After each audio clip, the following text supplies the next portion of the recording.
flickering floodlights on the tarmac at Dover Air Force Base, Delaware, seemed to sag under the weight of a heavy, somber fog on this night in March 2026. In a silence so profound it felt visceral, the only sound was the low, rhythmic hum of a C-17 transport plane taxiing to a halt.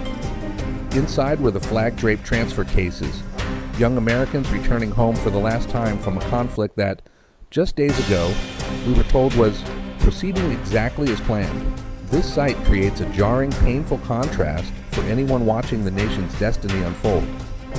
On one hand, the administration of President Donald Trump continues to insist that Operation Epic Fury has been a resounding success, effectively neutralizing Tehran's ability to strike. Yet, leaked reports and verified data from CENTCOM in early March tell a much darker story. At least 6 American service members have made the ultimate sacrifice, and dozens more are currently fighting for their lives in military hospitals, victims of a war that refuses to stay within the lines of a briefing map. For the generation of Americans over 60, those who lived through the heartbreak of Vietnam, the confusion of Iraq, and the long, weary shadows of Afghanistan, this feeling is hauntingly familiar. It is the feeling of a truth being obscured by polished diplomatic statements. While Washington speaks of strategic victories, families in the heartland are receiving the calls they feared most. The U.S. now stands at a life-and-death crossroads. Are we being pulled into another war of choice in the Middle East? Between skyrocketing oil prices and unprecedented security risks, what is the real cost of this escalation? In this report, we will look behind the curtain of the Israel-Iran conflict to find the answers the mainstream news cycle won't touch.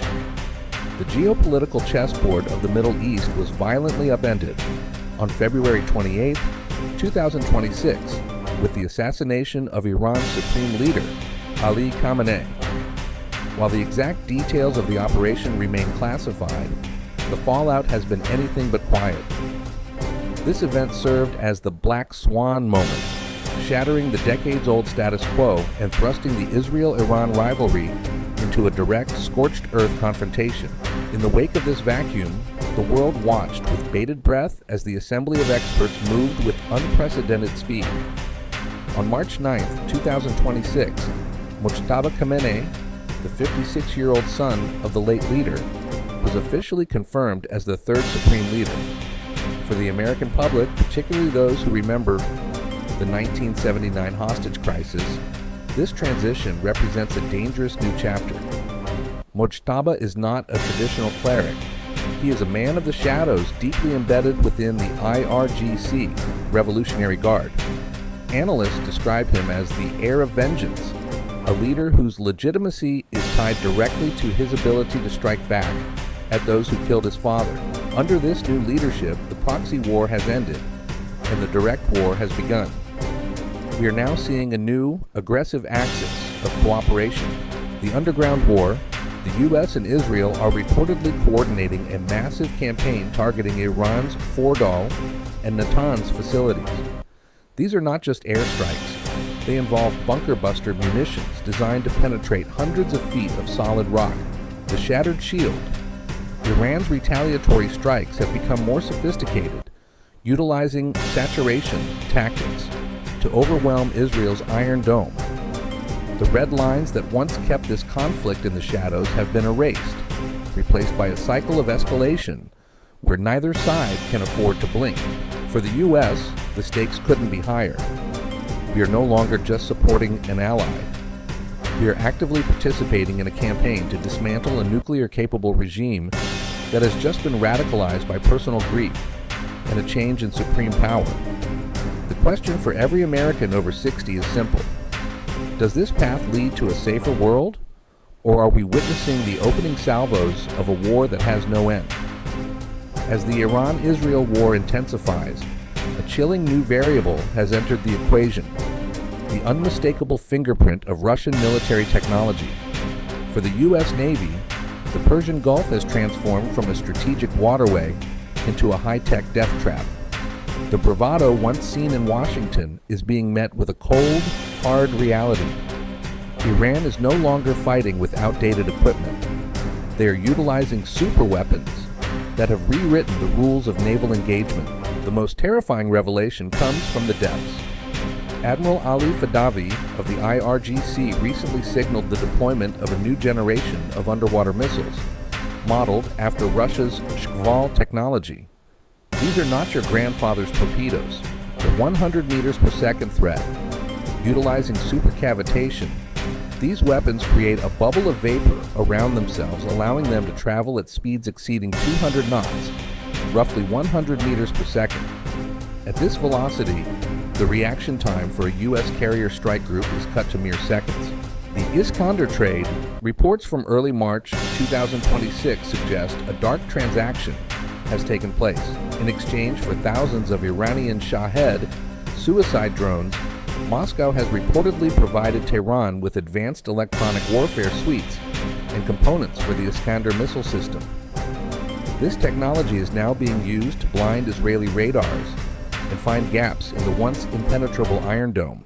The threat isn't confined to the Middle East. A recent intelligence bulletin from the FBI has sent shockwaves through coastal communities. There's growing evidence that Iran, utilizing its Ghost fleet of commercial tankers, could be positioning containerized drone launchers within reach of the U.S. West Coast. The prospect of asymmetric strikes on American soil, targeting power grids or port infrastructure, is no longer a plot for a spy novel. It is a primary concern for Homeland Security. For those of us who remember the Cold War, the sight of Russian tech being used to target American interests feels like a nightmare reborn. We are seeing a Moscow-Tehran axis that is testing the limits of American power. As these reapers lurk beneath the waves and in the skies, the question remains: can our current defense systems keep up with a threat that moves faster than the speed of sound? While the missiles fly in the Middle East, a different kind of explosion is rocking the American heartland. For the millions of retirees and seniors living on fixed incomes, the Iran-Israel war is not just a headline. Nyun Goy Jankam, Daino Truk Tiep Trong Chiek Vikwamin. We are witnessing the birth of a domestic crisis that could redefine the second Trump term, the $120 oil nightmare. The America First energy independence we were promised is being put to the ultimate test. As of mid-March 2026, global oil prices have shattered the $120 per barrel mark. For the average senior in the U.S., this isn't just a statistic. It's a choice between filling the gas tank or paying for prescription drugs. Hyperinflation at the pump. Gas prices in several states have surged past $6 per gallon, a level that is forcing many retirees to cancel travel plans and limit their independence. The grocery tax. Because every head of lettuce and gallon of milk is delivered by a truck burning high-priced diesel, food costs are projected to rise another 8% by the end of the quarter. This is the hidden tax of the Middle East conflict. A generation divided. The political consequences for President Trump are mounting. Those who remember the stagflation of the late 1970s and the long gas lines of the Jimmy Carter era are looking at the current administration with growing skepticism. The Quinnipiac revelation, a landmark poll released this week, shows a shocking shift. 74% of Americans now oppose sending boots on the ground into Iran. The strongest opposition comes from voters over 60, many of whom are veterans of past conflicts and understand that war is easy to start but impossible to end. The peace president?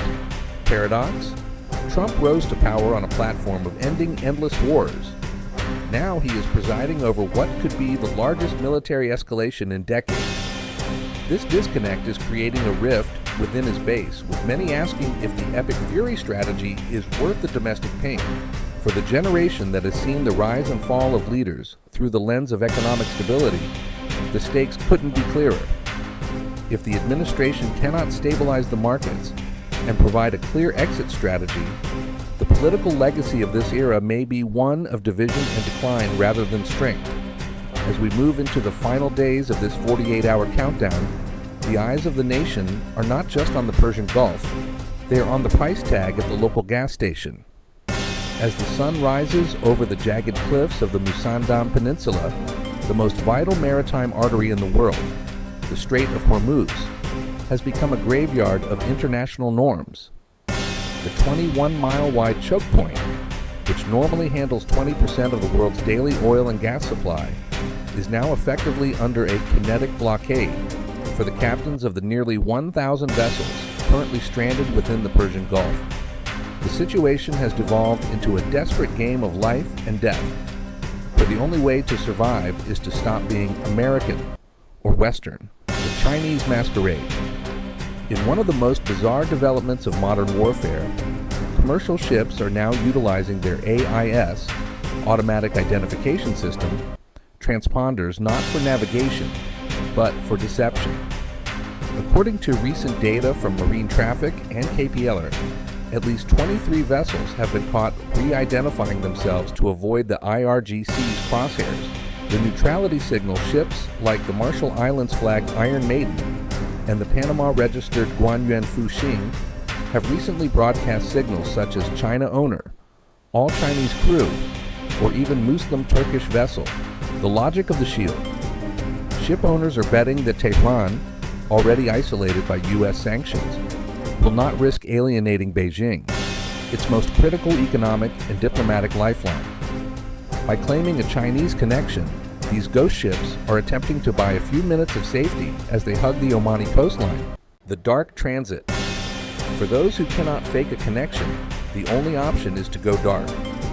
Dozens of tankers are switching off their GPS and tracking systems entirely, moving like phantoms through the night to avoid being detected by Iranian coastal batteries. A halted Huyat Mak lifeline. The impact of this blockade is sending shockwaves through the global supply chain, reaching far beyond the shores of the Gulf. Stranded wealth. An estimated $25 billion worth of cargo is currently sitting idle in the Persian Gulf, unable to move as war risk insurance premiums have skyrocketed by over 1,000%. The fertilizer crisis. Beyond oil, the Strait is the primary exit for 45% of the world's urea and nitrogen-based fertilizers. For the American farmer and the global food supply, this blockade means a coming hunger tax that will hit grocery stores by the end of the year. Inventory chaos. From electronics to textiles, just-in-time supply chains are breaking. With Qatar Airways and other regional carriers suspending flights, urgent cargo is piling up at airports, and the Suez shortcut is effectively closed for business. For the U.S., the blockade of Hormuz is the ultimate test of the America First doctrine. As our allies in Japan and South Korea, who rely on the Strait for 70% of their energy, plead for help, Washington faces a brutal reality. To reopen the Strait would require a naval engagement of a scale not seen since World War II. As the world watches these ghost ships play their dangerous game of hide-and-seek, the question for every American is, how long can we allow the world's most important waterway to be held hostage by deception? As we stand on the precipice of mid-March to 2026, the 48-hour window ahead of us is perhaps the most critical since the Cuban Missile Crisis. The airstrikes of Operation Epic Fury have not just dismantled missile sites, they have dismantled the illusion of a contained regional conflict. For the American people, and especially for those who have seen the patterns of history repeat, the forecast is stark. The 48-hour forecast. The next 2 days will likely be defined by three pivotal movements. The diplomatic deadlock. Following the UN Security Council's adoption of Resolution 2817, which condemned Iranian aggression, but notably omitted mention of U.S.-Israeli strikes, Tehran has dismissed the UN as a blatant misuse of international law, with President Trump demanding unconditional surrender and Mojtaba Khamenei consolidating power through the IRGC. The back channels are silent. Escalation in the Gulf. Reports of Iran laying mines in the Strait of Hormuz have emerged. If the U.S. Navy initiates full-scale escorts, a direct naval engagement is no longer a possibility. It is an expectation. The domestic pressure cooker. With Brent crude hovering near $120 per barrel and U.S. pump prices spiking 20% in mere days, the administration is under immense pressure to deliver a quick victory that history tells us is rarely quick. Final thought. The price of the path. Ahead. For the generation that carries the memory of past wars, the lesson is written in the silence of Dover Air Force Base. War is a beast that is easily unleashed but nearly impossible to tame. Whether this conflict ends in a coercive settlement or a full-scale ground invasion depends on the decisions made in the next 48 hours. As the ticker on the evening news continues to count down, we must ask, is the objective of a nuclear-free Iran worth the risk of a global conflagration? Or are we once again being led into the abyss by the same rhetoric that has failed us before? The hour of freedom promised to the Iranian people may yet become an hour of reckoning for the entire world.